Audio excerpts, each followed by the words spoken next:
నమస్కారం. G3 news వార్తలకు స్వాగతం. ముందుగా వార్తల్లోని ముఖ్యాంశాలు. హైదరాబాద్ రైల్వే హబ్ కాబోతుందన్న కేంద్ర మంత్రి కిషన్ రెడ్డి.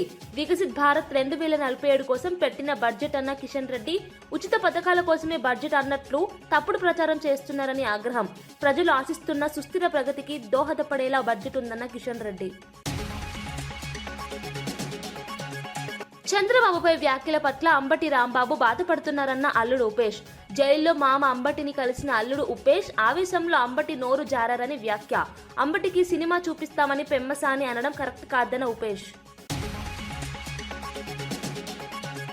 సీఎం చంద్రబాబుతో కేబినెట్ భేటీకి పవన్ కళ్యాణ్. కీలక కేబినెట్ సమావేశానికి పవన్ హాజరు. అభివృద్ధి నిర్ణయాలపై విస్తృత చర్చ. కూటమిలో సమన్వయం బలంగా ఉందన్న సంకేతం. రానున్న రోజుల్లో కీలక విధాన నిర్ణయాలు. టికెట్ల కేటాయింపుపై కాంగ్రెస్ కార్యకర్తల ఆగ్రహం. ఒరిజినల్ కార్యకర్తలకు అన్యాయం జరిగిందని జీవన్ రెడ్డి మండిపాటు. ఇండిపెండెంట్ గా పోటీ చేస్తామని కాంగ్రెస్ శ్రేణుల హెచ్చరిక. కాంగ్రెస్ లో పెరుగుతున్న అంతర్గత అసంతృప్తి బహిర్గతం. CFTRI రిపోర్ట్ ఆధారంగానే చర్యలు తీసుకున్నామన్న పయ్యావుల. లడ్డూ కల్తీని గత ప్రభుత్వం దాచిందని మంత్రి ఆరోపణ. వాస్తవాలనే ప్రజలకు చెప్పామని పయ్యావుల స్పష్టం. భక్తుల విశ్వాసం కాపాడటమే ప్రభుత్వ లక్ష్యమని వెల్లడి. రాష్ట్రంలో కొనసాగుతున్న రాజకీయ ఉద్రిక్తత నేపథ్యంలో మాజీ మంత్రి అనిల్ కుమార్ యాదవ్ సంచలన వ్యాఖ్యలు చేశారు. ఇంకా 3 సంవత్సరాల కాలం ఉందని, ఇదే విధంగా కేసులు, దాడులు కొనసాగిస్తే అది పాలకుల ఇష్టమేనని వ్యాఖ్యానించారు. మాజీ సీఎం జగన్ ను ఉద్దేశిస్తూ నిజంగా రాజ్యాంగ విరుద్ధంగా హింసాత్మక పాలన నడిపాలనుకుంటే ప్రత్యర్థులు రోడ్లపై తిరిగే పరిస్థితి ఉండేదా అని ప్రశ్నించారు. 2029 ఎన్నికల తర్వాత తమ ప్రభుత్వం అధికారంలోకి వస్తే పరిస్థితులు మరింత కఠినంగా ఉంటాయని హెచ్చరించారు. ప్రస్తుతం జరుగుతున్న దాడులు, కేసులు అన్ని భవిష్యత్తుకు సూచనలేనని వ్యాఖ్యానించారు. ఈ వ్యాఖ్యలు రాజకీయ వర్గాల్లో తీవ్ర చర్చకు దారితీస్తున్నాయి. ఇదే రకమైన పరిపాలన మీరు చెప్తున్న రాజారెడ్డి రాజకీయం గాని, రాయలసీమ ఫ్యాక్షనిజం గాని జగన్మోహన్ రెడ్డి గారు చూపించుంటే, మీరు చెప్తున్నట్టే జగన్మోహన్ రెడ్డి గారి హింస వ్యక్తి అని కానీ జగన్మోహన్ రెడ్డి గారు అనుంటే నిజంగా మీరు బయట తిరిగే వాళ్ళ, నిజంగా మీరు ధైర్యంగా ఈ రాష్ట్రంలో తిరిగే వాళ్ళని అడుగుతా ఉన్నాం. ఈరోజు అధికారం ఉంది, మీకు అధికారం ఇచ్చింది ప్రజలు, మంచి చేయను సరే, అది ఎట్టా చేసే పరిస్థితి లేదు, సంక్షేమం లేదు, అభివృద్ధి లేదు. సరే, ఇంక మేము ఏమైనా చేస్తాం, మేము ఇలాగే మాట్లాడితే కేసులు పెడతామంటే పర్లా, ఇంక 3 సంవత్సరాలు ఉంది, అధికారం ఉంది, రైట్, ఎన్ని కేసులు పెడతారో పెట్టుకోండి, ఎన్ని దాడులు చేస్తారో చేసుకోండి. మీరు ఎంత బంతిని గోడకేసి కొడితే బలంగా వెనక్కి అలాగే వస్తుంది. 2029లో ఈ రాష్ట్ర ప్రజలు తీర్పిస్తారు. ఇదే విధంగా కానీ మీరు కొనసాగితే తప్పకుండా ఇంతే రెట్టింపుతో మీకు కూడా బలంగా ఇలాంటియే ఇంతకన్నా పెద్ద ఎత్తున జరుగుతాయి. జగిత్యాల మున్సిపాలిటీలో కాంగ్రెస్ పార్టీలో తీవ్ర అంతర్గత విభేదాలు బయటపడ్డాయి. ఒరిజినల్ కాంగ్రెస్ కార్యకర్తలు, పార్టీ ఫిరాయింపుదారుల మధ్య ఘర్షణ తారాస్థాయికి చేరింది. 29వ వార్డులో జీవన్ రెడ్డి వర్గానికి చెందిన లావణ్యకు మొదట టికెట్ కేటాయించి చివరి నిమిషంలో ఆ టికెట్ ను రద్దు చేసి సంజయ్ వర్గానికి చెందిన తేజస్వినికి ఇవ్వడంతో ఉద్రిక్తత చెలరేగింది. నామినేషన్ దాఖలు చేసేందుకు వచ్చిన లావణ్య బీఫామ్ ను సంజయ్ వర్గం చింపివేయడం కలకలం రేపింది. ఈ ఘటనతో జీవన్ రెడ్డి వర్గం తీవ్ర ఆవేదన వ్యక్తం చేసింది. అధికారుల ఎదుట కన్నీరు పెట్టుకున్న లావణ్య పరిస్థితి కాంగ్రెస్ లోని అంతర్గత సంక్షోభాన్ని స్పష్టంగా చూపిస్తోంది.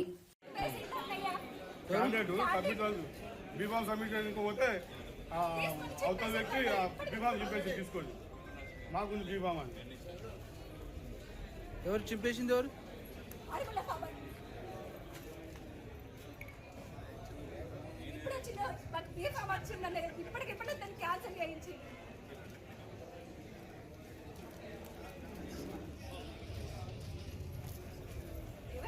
ఏనాడు పార్టీ కన్వర్ట్ పదాలు, ఏనాడు పార్టీ జెండా పట్టనాడు, ఇవాళ మా పార్టీ అని చెప్పాల్సుకొని బీఫామ్ ఇచ్చుకున్నది అది ఎంతవరకు న్యాయం ఉంటుంది? ఇది రాజకీయమా లేకపోతే అది ఇది దాని ఏమంటారు వ్యభిచారం? మాత్రం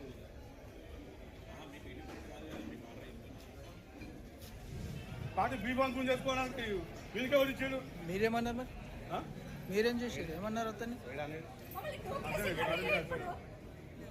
బయటకు నడుముంటే నూకేస్తున్నారు. ఇస్తే మేము వాడాల్సిండు చింపేసిండు. ఇచ్చిందని సార్లకి ఇస్తే అలా మేము టేబుల్ మీద సాగిచ్చాం చేతకాలు గుంజుకున్నాం బీపా గుంజుకొని చింపేసిండు. అందరికి గుద్ద బల్బులే అవుతుంది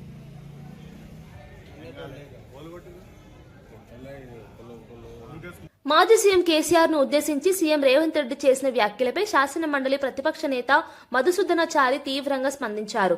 రేవంత్ బుద్ధి ఎక్కడికి వెళ్లినా మారదని తీవ్ర పదజాలంతో విమర్శించారు. కేసీఆర్ ఎప్పుడూ విచారణకు భయపడలేదని, మున్సిపల్ ఎన్నికల నేపథ్యంలోనే మొదటి నోటీసుకు సమయం కోరారని స్పష్టం చేశారు. గత 2 ఏళ్లలో అనేక విచారణలను ఎదుర్కొన్నామని భయపడే అవసరం లేదన్నారు.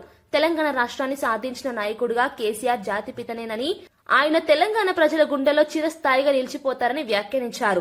న్యాయమూర్తుల సూచనలు కూడా పట్టించుకోకుండా దిగజారుడు వ్యాఖ్యలు చేయడం సరికాదని రేవంత్ పై మండిపడ్డారు. తీర్చిదిద్దినటువంటి గొప్ప నాయకుడు కేసీఆర్ పదవులను తృణప్రాయం లాగా వదిలిపెట్టి చివరికి ప్రాణత్యాగానికి సిద్ధమై తెలంగాణ సాధించుండు. సొంత పార్టీ పెట్టుకున్నాడు. మీరేం చేస్తున్నారు ముఖ్యమంత్రి గారు? ఎన్ని పార్టీలు మార్చిండ్లు?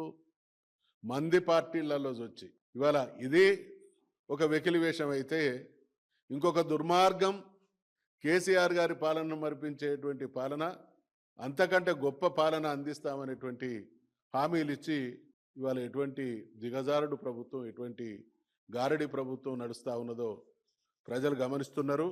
ఇవన్నీ కూడా ప్రజాక్షేత్రంలో ఏ రోజుకు ఆ రోజు రిజిస్టర్ అవుతున్నాయి అనేటువంటి విషయాన్ని గుర్తు చేస్తూ ఉన్నాం. ఇక మీరు అమెరికాలోనికి హార్వర్డ్కి వెళ్ళినా లేక అంతరిక్షానికి వెళ్ళొచ్చినా అక్కడ కూడా పాఠాలు నేర్చుకున్నా మీ బుద్ధి మారదు, మీ కుక్కతోక వంకర గుణం దారిలోకి రాదు అనేటువంటి విషయం హెచ్చరిస్తూ ఉన్నాం.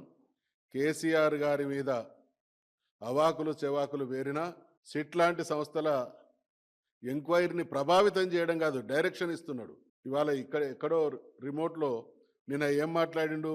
నేను అమెరికాలో ఉన్నా కూడా ఇక్కడ విషయాలన్నీ ఎప్పటికప్పుడు గమనిస్తూ ఉన్నానంటే ఆంతర్యం ఏంటి? నా కనుసన్నల్లోనే సిట్ నడిచింది అనేటువంటి విషయాన్ని ఆయన చెప్పగానే చెప్పినట్టు అవుతా ఉన్నది. కాబట్టి ఇటువంటి వెకిలి ప్రయత్నాలు మానుకోవాల్సిందిగా సూచిస్తా ఉన్నాం. మున్సిపల్ ఎన్నికల టికెట్ల కేటాయింపుపై కాంగ్రెస్ పార్టీపై ఒరిజినల్ కార్యకర్తలు తీవ్ర అసంతృప్తి వ్యక్తం చేస్తున్నారు. జీవన్ రెడ్డి వద్దకు చేరుకొని కన్నీటితో తమ గోడు వెళ్లబోసుకున్నారు. పార్టీ కోసం కష్టపడిన కార్యకర్తలను పక్కన పెట్టి ఇతరులకు టికెట్లు ఇవ్వడం అన్యాయమని ఆరోపించారు.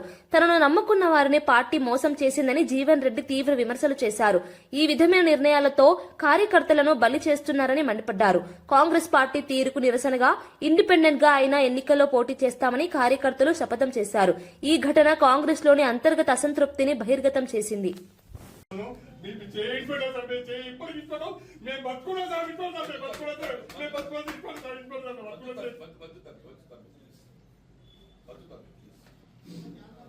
ఇది కాంగ్రెస్ పార్టీ కూడా మొదలు పాట సార్, ఇది ఇంత అన్యాయం సార్. ఇది ఇంకా అని ఇంకెంత ఎత్తున చేసుకొని సార్ మేము ఇండిపెండెంట్ నిధులు అవుతుంది. మీరు మీ ఇబ్బంది ఉంటావు సచ్చినా బతున్నా మీ ఇబ్బంది సార్. ఎవరిగా దుఃఖం ఉంటుంది బాబు, నాకు అర్థం నువ్వు జీవితకాలం కొట్లాడి ఎందుకు కొట్లాడుతున్నావు? మనకి వచ్చేది అవకాశం ఉపయోగ కౌన్సిల్ వస్తుంది, ఇంకేం రాదు నీకు. ఆ కౌన్సిల్ అవకాశం నీకు తినముందు పల్లె మిక్కినట్టు కాదు బాబు. కార్యకర్తకి ఏమవుతుంది? అలా కౌన్సిల్ కంటే ఎక్కువ వస్తుంది ఏమన్నా? నువ్వు తినముందు పల్లె మిక్కించినట్టు ఏది ఇస్తుందో, మనకి కౌన్సిల్ అవకాశం వస్తే ఏది ఇస్తుందో, వానికి అవకాశం ఇవ్వకుండా పార్టీకి సంబంధం టికెట్ ఇస్తే ఎందుకు? మన జీవితం ఎందుకు రాజకీయాలు ఎందుకు ఈ శ్రమ?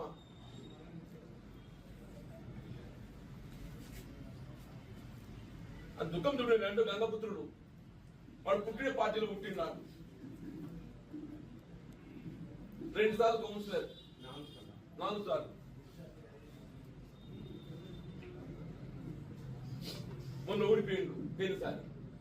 ఎదురీతల కొట్లాడినాడు. ఎదురీతల 2019 ఎలక్షన్ ఎవరు కొట్లాడినా ఎదురీతలు ప్రవాహానికి ఎదురు నిలిచి కొట్లాడింది. ఎవరు కొట్లాడతాడే?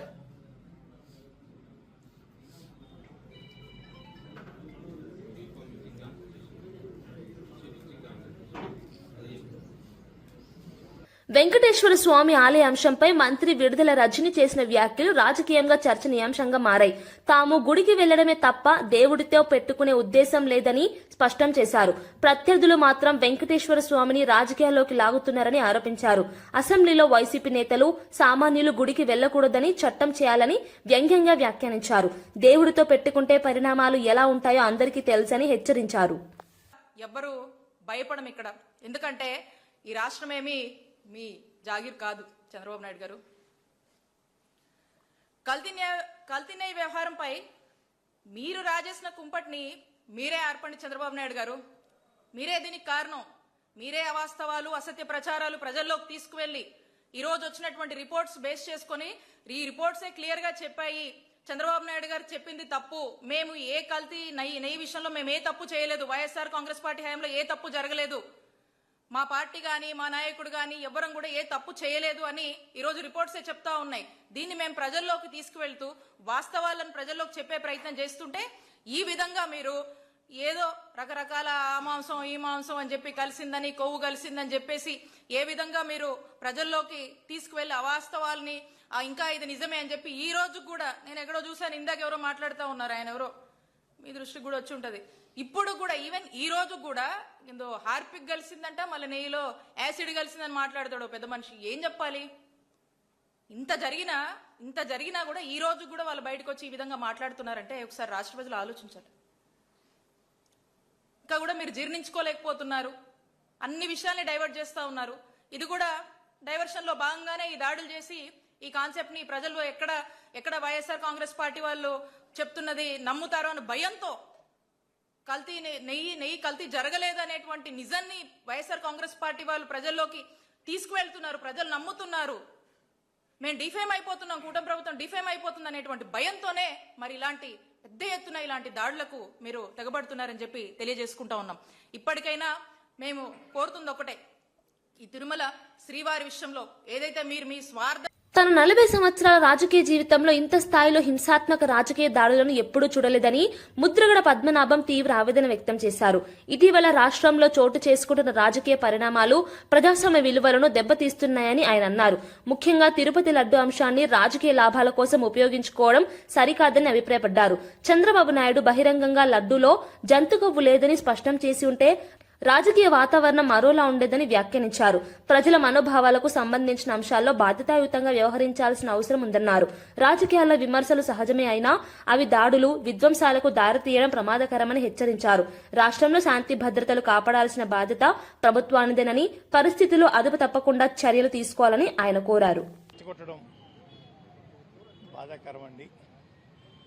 ఇప్పటికైనా చంద్రబాబు నాయుడు గారు ఆ కల్తీ నెయ్యి విషయంలో నాకు తప్పుడు రిపోర్ట్ వచ్చింది, నేను సారీ చెప్తున్నాను అంటే ఆయన గౌరవం పెరిగేదండి.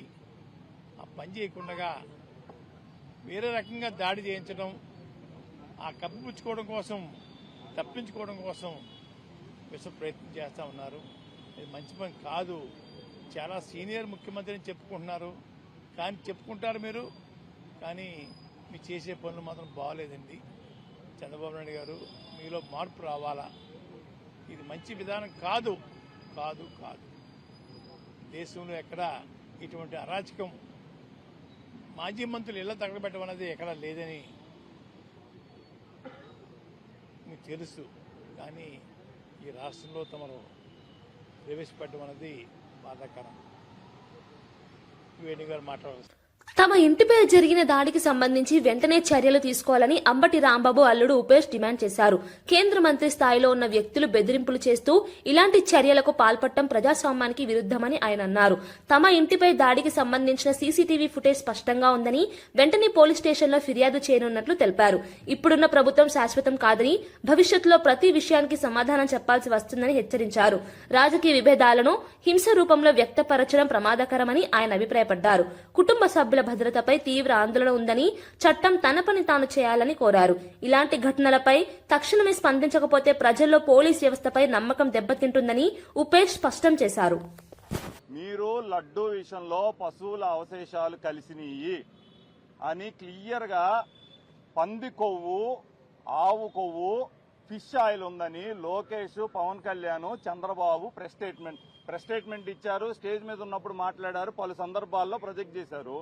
ఇవాళ దాంట్లో మీకు న్యూట్రల్ జర్నలిస్టులు కానీ, న్యూట్రల్ ఛానల్స్ కానీ, యూట్యూబ్ ఛానల్స్ కానీ, లేకపోతే న్యూట్రల్ గా ఉండే అనలిస్టులు కానీ వీళ్ళందరూ క్వశ్చన్ చేస్తున్నారు.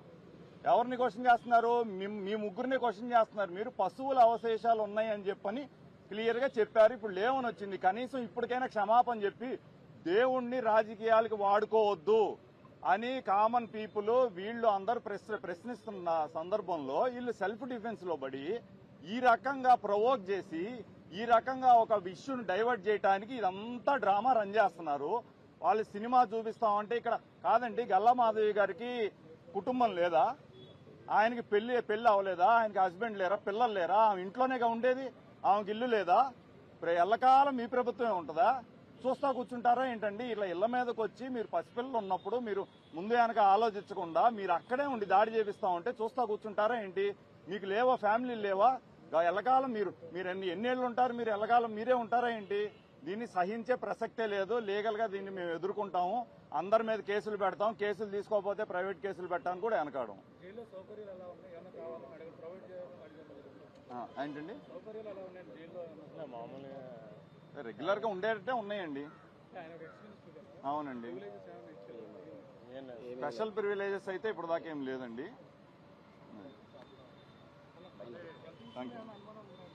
ఏంటండి? కొన్ని టీటీడీలో ప్రక్షాళన చర్యలు ప్రారంభించిన సమయంలోనే లడ్డూ తయారీలో కల్తీ అంశం బయటపడిందని మంత్రి పయ్యావుల కేశవ్ తెలిపారు. 2022లో CFTRA నివేదికలో బీటా సిటోస్టెరాల్ పాజిటివ్ వచ్చిన విషయాన్ని గుర్తు చేశారు. ఆ నివేదిక ఆధారంగానే అప్పట్లో చర్యలు తీసుకోవాల్సి ఉండగా వైసీపీ ప్రభుత్వం నిర్లక్ష్యం చేసిందని విమర్శించారు. తాము అధికారంలోకి వచ్చిన తర్వాత ఈ అంశాన్ని సీరియస్ గా తీసుకుని ప్రజల ముందుకు వాస్తవాలు తీసుకొచ్చామని అన్నారు.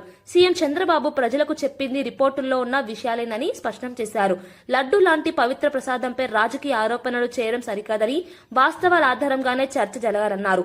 భక్తుల విశ్వాసాన్ని కాపాడటమే తమ ప్రభుత్వ లక్ష్యమని మంత్రి వివరించారు. ఉంది అనేటువంటిది స్పష్టంగా తేల్చి చెప్పడం జరిగింది.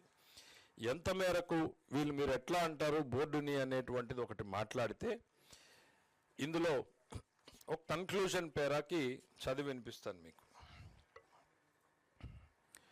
కన్క్లూజన్ పేరాలో ఏం చెప్పారు అనంటే, కన్క్లూజన్ పేరాలకు వచ్చే ముందు ఎందుకు బోర్డుని మీరు అనుమానిస్తున్నారు అనంటే, గతంలో చంద్రబాబు నాయుడు గారి హయాంలో ఆ రోజు ఉన్నటువంటి పాలకపక్షం బోండా ఉమామహేశ్వరరావు గారు వీళ్ళందరూ కమిటీ సభ్యులుగా నెయ్యి పర్చేజ్ కమిటీలో ప్రొక్యూర్మెంట్ని మనం జాగ్రత్తగా చేయాలి అనేటువంటి ఉద్దేశం. 2 లక్షలు ఎందుకు వచ్చారనేది అది చాలా డీటెయిల్డ్గా రిపోర్ట్లో ఉంది. తర్వాత కనీసం 3 సంవత్సరాలు డైరీ యాక్టివిటీలో ఉండాలి అని ఉంది. 250 కోట్ల రూపాయల వల్ల టర్నోవర్ ఉండాలి అనేది పెట్టారు. ఈ 3 నిబంధనల్ని పెడితే తర్వాత వచ్చినటువంటి ప్రభుత్వంలో దాన్ని ఆమోదించింది ధర్మారెడ్డి గారే ఆమోదించారు. దేవుడిని రాజకీయాల్లోకి లాగి ఆటలాడటం అత్యంత ప్రమాదకరమని వైసీపీ నేతలు తీవ్ర హెచ్చరికలు చేశారు. తిరుపతి లడ్డూలో జంతుకొవ్వు రసాయనాలున్నాయంటూ ఇంకా ప్రచారం చేయడం భక్తుల మనోభావాలను దెబ్బతీస్తుందని ఆగ్రహం వ్యక్తం చేశారు. అఖిలాండ కోటి బ్రహ్మాండ నాయకుడితో ఆటలాడితే దాని ఫలితాలు తీవ్రంగా ఉంటాయని వ్యాఖ్యానించారు. దేవుడు అన్నీ చూస్తున్నాడని, తప్పుడు ప్రచారాలకు తగిన శిక్ష తప్పదని హెచ్చరించారు. రాజకీయ ప్రయోజనాల కోసం పవిత్రమైన విషయాలను వాడుకోవడం మానుకోవాలని సూచించారు. ఈ వివాదం కారణంగా రాష్ట్రంలో ఉద్రిక్తత పెరుగుతోందని, శాంతి భద్రతలపై ప్రభావం పడుతుందని ఆందోళన వ్యక్తం చేశారు. భక్తుల విశ్వాసాన్ని గౌరవిస్తూ రాజకీయ నాయకులు బాధ్యతాయుతంగా మాట్లాడాలని కోరారు. నిజమే, ఇది టాయిలెట్ లో వాడే యాసిడ్ ని కలిపారు. సిగ్గుందా? కడుపుకు అన్నం తింటున్నావా? గడ్డి తిని బతుకుతున్నావా? మూర్తి, అన్నం తింటున్నావా? ఇంకేదన్నా అశుద్ధం తిని బతుకుతున్నావా? మనిషి పుట్టినాడు ఎవడన్నా మాట్లాడా? కడుపు అన్నం తినేవాడు ఎవడన్నా మాట్లాడాడు? నీలాగా నీచత్వానికి ఒడిగడుతున్నారు మీరు. ఇంకొకడు మాట్లాడతాడు ఆ టాల్కం పౌడర్లో కూర్చొని, ఆ టాల్కం పౌడర్ ఛానల్లో ఇది కలిపి ఇట్లా ఉంటుంది, ఇదైతే ఇంత మంచి వాసన వస్తుంది. మంచి వాసన వస్తుందిగా కుటుంబ సమేతంగా తినండి. కుటుంబ సమేతంగా తినండి, మంచి వాసన వస్తుందంటే నెయ్యి. రసాయనాలు కెమికల్ కలిపిన నెయ్యి, టాయిలెట్లో వాడే యాసిడ్, ఇలా మంచి వాసన వస్తుందంటే ఇలా బాత్రూంలో కూర్చొని వీళ్ళు రాసేటటువంటి వార్తలు. నీచమైన బతుకు మీరు బతుకుతున్నది. నిజంగా దేవుణ్ణి రాజకీయాల్లోకి తీసుకొని వచ్చారు, ఆట ఆడుతూ ఉన్నారు దేవుడితో. చూస్తున్నాడు దేవుడు అంతా. ఖచ్చితంగా మీ పాపం పండిద్ది. ఎవడైతే జంతువుల కొవ్వు, పంది కొవ్వు, దున్నపోతు కొవ్వు అన్నాడో ఖచ్చితంగా ఆ దేవుడు వాళ్ళకి శిక్ష వేస్తాడు త్వరలో. దేవుడిని ఈరోజు రాజకీయాల్లో అక్కుర్చి టాయిలెట్ యాసిడ్ అని మాట్లాడతారా? అసలు ఏం చెప్పాలా మీకన్నా అర్థమవుతుందా? ఒకరోజు జంతువుల కొవ్వు, ఒకరోజు గొడ్డు కొవ్వు, ఒక రోజు పంది కొవ్వు, ఒక రోజు చేప నూనె, ఒక రోజు మీ బొందలో కొవ్వు, ఇంకో రోజు వాళ్ళ కొవ్వు కలిపారు, ఇంకో రోజు కెమికల్, ఇంకో రోజు సింథటిక్ నెయ్యి, ఇప్పుడేమో బాత్రూమ్ యాసిడ్, ఇంకో రోజు అసలు నెయ్యే లేదు. అసలు నెయ్యే కాదు, అది నెయ్యే కాదంట. దేవుడిని తో మీరు ఎంత పరాచకాల ఆటలా? ఖచ్చితంగా అనుభవిస్తారు. ఖచ్చితంగా. అంబటి కుమార్తెకు ఉన్న భయమే తమ కుటుంబ సభ్యులకు కూడా ఉందని టీడీపీ ఎమ్మెల్యే గల్లా మాధవి అన్నారు. తప్పు జరిగితే కులాన్ని అడ్డం పెట్టుకుని సమర్థించుకోవడం సరికాదని వ్యాఖ్యానించారు. అంబటి రాంబాబు ఇంటి వద్ద జరిగిన ఘటనలో మహిళపై దాడి ఎందుకు జరిగిందో స్పష్టత ఇవ్వాలని డిమాండ్ చేశారు. తమ వైపు నుంచి కేవలం క్షమాపణ మాత్రమే కోరామని, అదే చెప్పి ఉంటే వివాదం ఇంత దూరం వెళ్లేది కాదని అన్నారు. రాజకీయ విమర్శలకు హద్దులు ఉండాలని, అసభ్య వ్యాఖ్యలు పరిస్థితిని మరింత ఉద్రిక్తం చేస్తున్నాయని పేర్కొన్నారు. ప్రజల్లో భయం నెలకొనకుండా నాయకులు సంయమనం పాటించాల్సిన అవసరం ఉందన్నారు. రాష్ట్రంలో శాంతి భద్రతలు కాపాడాలంటే ఇలాంటి ఘటనలపై స్పష్టమైన చర్యలు తీసుకోవాలని ఆమె సూచించారు. విభజిస్తారు, దాని తర్వాత కులం అంటారు, దాని తర్వాత సింపతి ఫ్యామిలీ అంటారు. అప్పటిదాకా ఈ మూడు గుర్తురావు. ఆ ఫస్ట్ అటెంప్ట్ లోనే అయిపోతుందేమో అని అనుకుంటారు. ప్రతిసారి పాపం ఫోర్త్ అటెంప్ట్ దాకా రావాల్సి వస్తుంది. ప్రజలు ఆల్రెడీ అర్థం చేసుకున్నారు కాబట్టి రియాక్ట్ అవ్వట్లేదు, ఏం చేయాలో తెలియట్లేదు కాబట్టి ప్రతిరోజు ఒక కొత్త ఎజెండాతో ముందుకెళ్తారు. దీనికోసం పెట్టాల్సి వచ్చిందమ్మా ఫ్లెక్సీలు. మేధావి వర్గానికి వాడు ప్రశ్నించాలని కాదు, ప్రజలకు కూడా అర్థం కాదు అవును ఎందుకు పెట్టుంటారు అని ఒక క్వశ్చన్ వచ్చింటది ఎంతో కొంతమందికి. ఆ కొంతమందికి నేను ఆన్సర్ చేస్తున్నాను. ఎందుకు పెట్టారంటే నిన్న సాక్షి పేపర్లో నేను చూశాను, హెడ్ లైన్స్ లో రాశారు, గల్లా రామచంద్రరావు, గల్లా మాధవి గారి భర్త అంబటి రాంబాబు గారి మీద హత్యాయత్నం. హత్య దేనికమ్మ హత్య? స్వాతంత్ర సమరయోధులా ఏంటి? మేము బ్రిటిష్ వాళ్ళమా? దేనికి హత్య? ఏం మాట్లాడుతున్నారు? కొంచెం అర్థం ఉందా? హత్య ఏంటి? కార్యకర్తల ఆవేశాన్ని తగ్గించడం కోసం నిజంగా గుడ్లు పని అయిపోయావు తెలుసమ్మా మీ నాన్నగారు.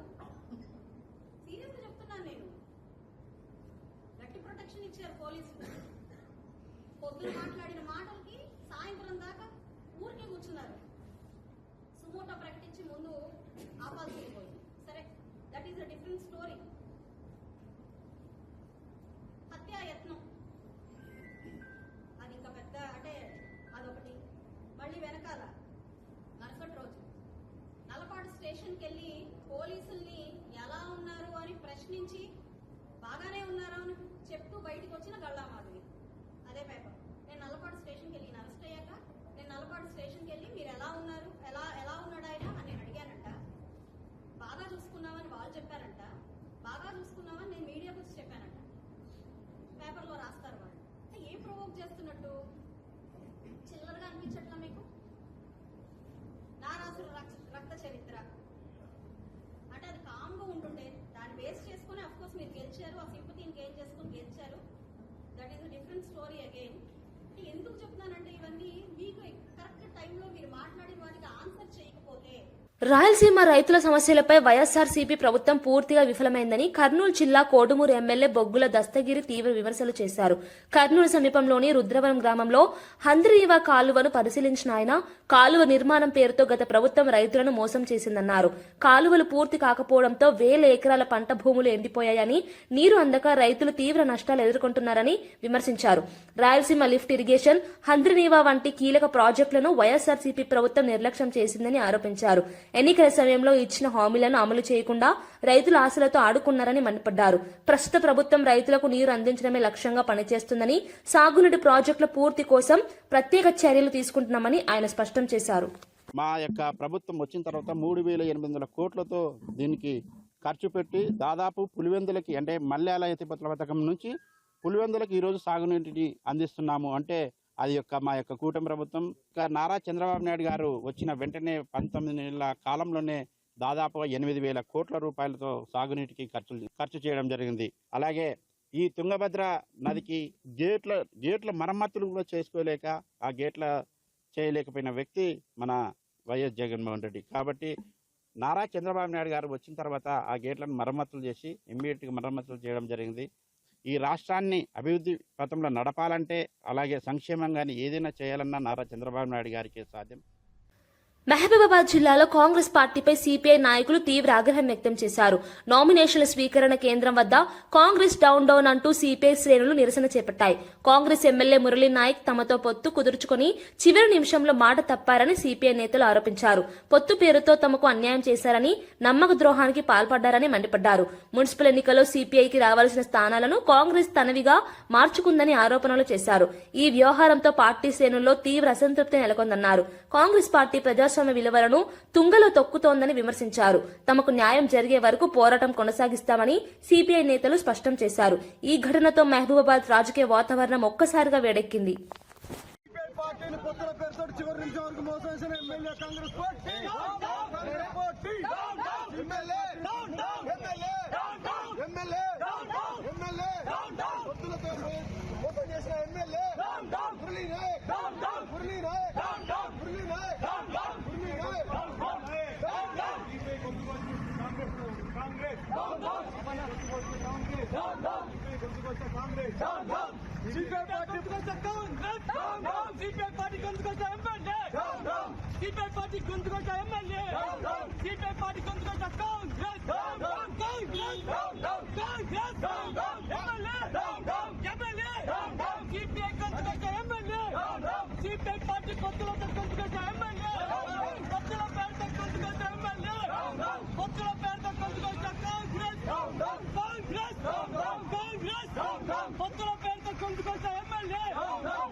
ముఖ్యమంత్రి చంద్రబాబు నాయుడుతో కలిసి జరిగిన కీలక కేబినెట్ సమావేశానికి డిప్యూటీ సీఎం పవన్ కళ్యాణ్ హాజరయ్యారు.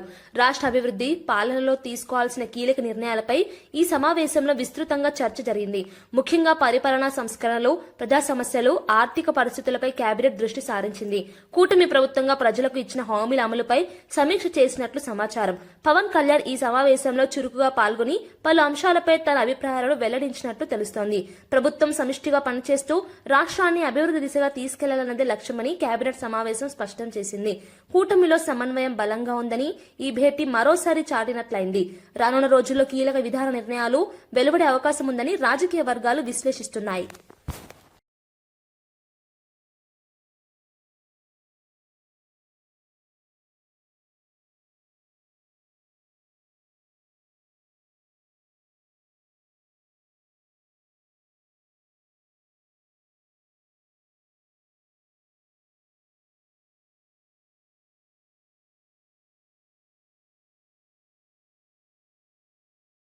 సింగరేణి సంస్థకు బీఆర్ఎస్, కాంగ్రెస్ పార్టీల పాలనల వల్ల తీవ్ర అన్యాయం జరిగిందని కేంద్ర మంత్రి కిషన్ రెడ్డి విమర్శించారు. రాజకీయ లాభాల కోసం సింగరేణిని బలి చేశారని ఆరోపించారు. ఈ విషయంలో కేంద్ర ప్రభుత్వానికి ఎలాంటి అధికారాలు లేవని స్పష్టం చేస్తూ రాష్ట్ర ప్రభుత్వాల తప్పిదాల వల్లే సంస్థ నష్టపోతుందన్నారు. సింగరేణి కార్మికుల హక్కులను కాపాడడంలో రాష్ట్ర ప్రభుత్వాలు విఫలమయ్యాయని తెలిపారు. సంస్థ భవిష్యత్తును దెబ్బతీసే నిర్ణయాలు తీసుకుంటూ కార్మికులను మోసం చేశారని మండిపడ్డారు. సింగరేణి రాష్ట్రానికి ఆర్థిక వెన్నెముక లాంటిదని, దాన్ని రాజకీయాలకు అతీతంగా చూడాలని సూచించారు. కార్మికుల సంక్షేమం, సంస్థ అభివృద్ధి కోసం కేంద్రం తన వంతు సహకారం అందిస్తుందని హామీ ఇచ్చారు. సింగరేణి విషయంలో ప్రజలను తప్పుదో పట్టించే ప్రచారాలను నమ్మవద్దని కిషన్ రెడ్డి పిలుపునిచ్చారు. పారదర్శకత ఉండాలి. సింగరేణి కంపెనీ పరిరక్షణతో కోసం పనిచేయాలి. కార్మికుల భవిష్యత్తు కోసం పనిచేయాలి. ఈరోజు 51,000 కోట్ల రూపాయలు రాష్ట్ర ప్రభుత్వం అప్పులుంది. 51,000. అది కాకుండా ఇంకెక్కున్నది. 51,000 కోలు సంబంధించినటువంటి డబ్బులు పేమెంట్ చేయాలి. సింగరేణి విద్యుత్ ఉత్పత్తి చేస్తుంది. విద్యుత్ ఉత్పత్తికి సంబంధించినటువంటి డబ్బులు పేమెంట్ చేయాలి. అది కాకుండా డిస్ట్రిక్ట్ మినరల్ ఫండ్ కావచ్చు, ఇతర కంపెనీలకు ఇవ్వాల్సిన డబ్బు కావచ్చు, అది వేరే ఉంది.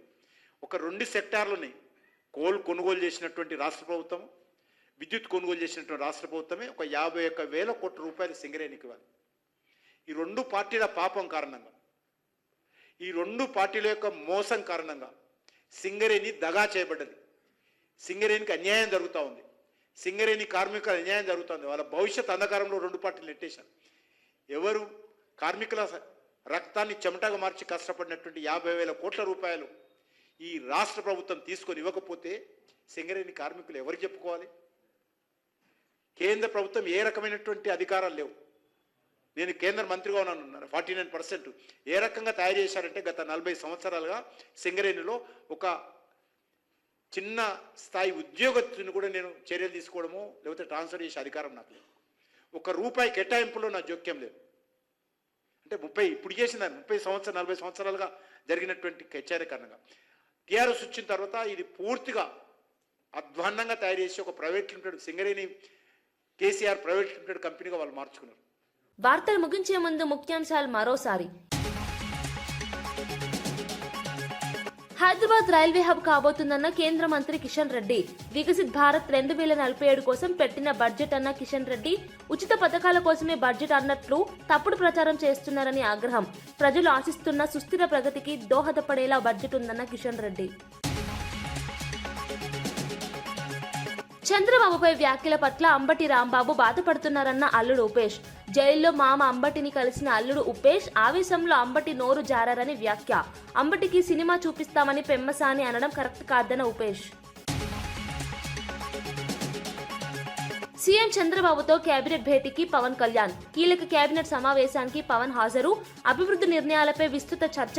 కూటమిలో సమన్వయం బలంగా ఉందన్న సంకేతం. రానున్న రోజుల్లో కీలక విధాన నిర్ణయాలు.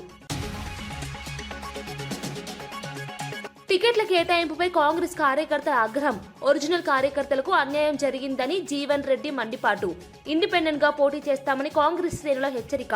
కాంగ్రెస్ లో పెరుగుతున్న అంతర్గత అసంతృప్తి బహిర్గతం. సిఎఫ్టిఆర్ఐ రిపోర్ట్ ఆధారంగానే చర్యలు తీసుకున్నామన్న పయ్యావుల. లడ్డూ కల్తీని గత ప్రభుత్వం దాచిందని మంత్రి ఆరోపణ.